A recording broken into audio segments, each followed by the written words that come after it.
নমস্কাৰ। ব্ৰিটিছ বিৰোধী সংগ্ৰামৰ প্ৰথমগৰাকী সেনানী গমধৰ কোঁৱৰৰ স্মৃতি বিজড়িত তাহানিৰ তৰাতলীৰ ৰজাবাৰী। এই ৰজাবাৰীৰ পবিত্ৰ স্মৃতিৰে এটি কবিতা। ৰজাবাৰী এতিয়াও সাৰে আছে।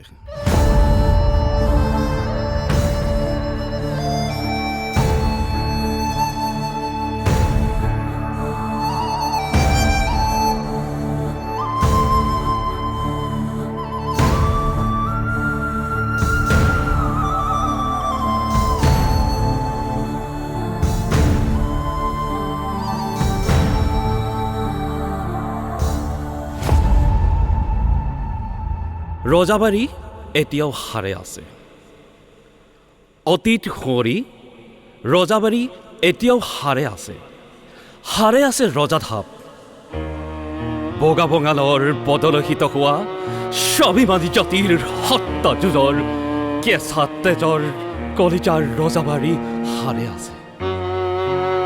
দিচাংমৰ পাৰৰ হাঁহিয়াল বুকুৰ উন্মনা যৌৱনৰ তেজৰ গমধৰৰ কোঁৱৰৰ কথা ক'বলৈ ৰজাবাৰী সাৰে আছে। সোণালী অতীতৰ গৌৰৱপূৰ্ণ বৰ অসমৰ খিলঞ্জীয়া জাতিৰ স্বাভিমান ক'বলৈ ৰজাবাৰী এতিয়াও সাৰে আছে। জাতিৰ সংকটত সত্তা বিচাৰি সংগ্ৰাম কি তাৰ কথা সুধিবলৈ ৰজাধাপক আহি সুধি চাবা, বহু প্ৰশ্নৰে উত্তৰ দিব।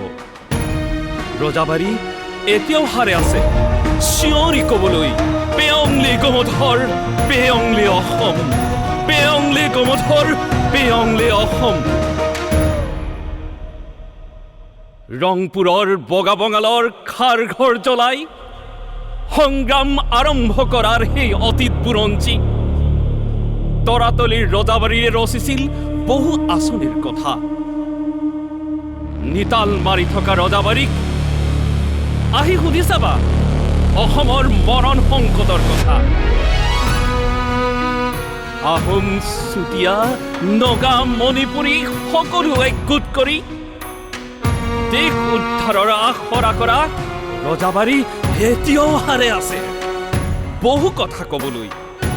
এবাৰ আহি সুধি চাবা, এবাৰ জগাই চাবা গমধৰৰ সত্তা। তুমি কেনে আছা, তুমি কেনে আছা?